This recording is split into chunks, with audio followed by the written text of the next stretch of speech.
दिव्या अपने घर परिवार की लाडली थी। स्वाभाविक है उस लाड दुलार से वह शरारती भी बन चुकी थी।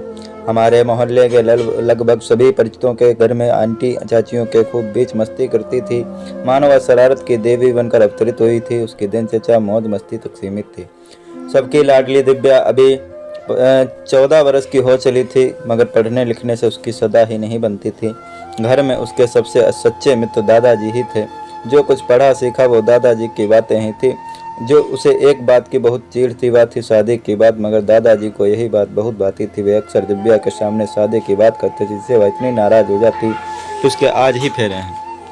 इस तरह जीवन में सब कुछ सामान्य घटित हो रहा था कि एक सवेरे दादाजी के पुराने दोस्त उनसे मिलने के लिए घर पर आए। दिव्या भी घर पर थी। घर के संस्कारों के मुताबिक उसने पाँव छुए और पानी हिलाकर दिया। सभी दादाजी के कहते हैं बेटा इन्हें जानते हुए मेरे चूड़ वाले साथी हैं। दादाजी की बात सुनकर दिव्या खिलखिला उठी। उनकी हंसी दादाजी के दोस्त को इतनी भा गई कि वे दिव्या को अपने घर की बहू बनाने का निश्चय कर चुके थे। उन्होंने अपने दोस्त को यह बात कह डाली। दादाजी के लिए घर बैठे गंगा आई जैसे बात थी। वे अपनी लाडली के रिश्ते के लिए हमेशा चिंतित रहते थे। उनके दोस्त से बढ़कर अच्छा समझी कोई नहीं हो सकता था। अगली पंचमी तिथि को दिव्या की शादी करने का निश्चय हुआ। जब यह बात उसके कानों में पड़ी तो वह रोए जा रही थी, मानो उसके प्रिय दादाजी ही उसे घर छुड़वाने पर तुले हैं।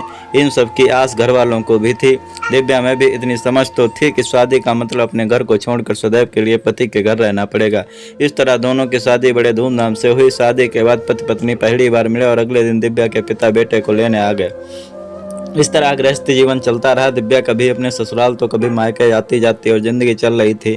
दिव्या और उसके पति के बीच अक्सर बच्चों की तरह कहासुनी होती रहती थी। एक दिन दोनों झगड़कर एक दूसरे से रूठ बैठे कि दिव्या के पिताजी उसे लेने आ गए। दिव्या अपने मायके जाते हुए पति से कहने लगी, अब कभी ना आऊँगी आपके घर। थोड़ा नाराज पति कहता है, तुम मत आना जब तक ना बुलाऊं। दिव्या जवाब देती है, मुझे कैसे पता चलेगा कि आपने बुलाया। पति कहता है कि जब कभी तुम्हें कोरा कागज दिख जाए तो समझ लेना मेरा बुलावा है। इस तरह सभी घर वालों के साथ दिव्या का कुछ वक्त अच्छे से व्यतीत होता है। जब कोई उनके पति के बारे में पूछता तो वह कहती अच्छे हैं, मगर थोड़े बुद्धू या सुनकर से हंस पड़ते थे। मायके रहते 2 हफ्ते ही हुए थे कि ससुर जी दिव्या को लेने आ गए। उसने कुछ दिन और ठहरने की इच्छा जताई, पर ससुर जी ने भी बात रखने के लिए कुछ दिन रुकने की इजाज़त दे दी। कुछ ही दिन बीते थे कि दिव्या को लेने उनके जेठ जी आते हैं। लंबा समय बीतने के साथ ही दिव्या को भी अपने ससुराल की याद आने लगी, मगर अभी भी वह उस कोरे कागज के संकेत का इंतजार कर रही थी। वह अपनी माँ के पास गई और किसी तरह बहाना कर ससुराल नहीं आई। आखिर माँ ने जेठ जी को वापस जाना पड़ा। दिव्या के ससुराल और मायके दोनों तरह के लोग परेशान थे। उन्हें समझ नहीं आ रहा था कि आखिर मामला क्या है। दिव्या क्यों नहीं अपने ससुराल जाती है। माता पिता भाई सभी ने उसे खूब समझाने के यत्न किए, मगर वह किसी की भी सुनने को तैयार नहीं थी। ससुराल में जब दिव्या के आने की चर्चा बढ़ने लगी तो दिव्या के पति ने स्वतः ही कोरे कागज वाली कहानी सभी को बता दी। बस फिर क्या था, दिव्या के ससुर जी अगले ही दिन कोरा कागज लेकर दिव्या को लेने आ गए। उसे भी कागज का इंतजार था। वह कागज को देखते ही उस पर अपने पति का नाम लिखकर अपना सामान बांधकर अगले दिन अपने ससुर जी के साथ पति के घर चली गई। दिव्या का पति भी इस घटना से बेहद मर्मज्ञ हो चुका था। इस तरह दिव्या को अपने मनचाहे पतिदेव पुनः प्राप्त हो गए।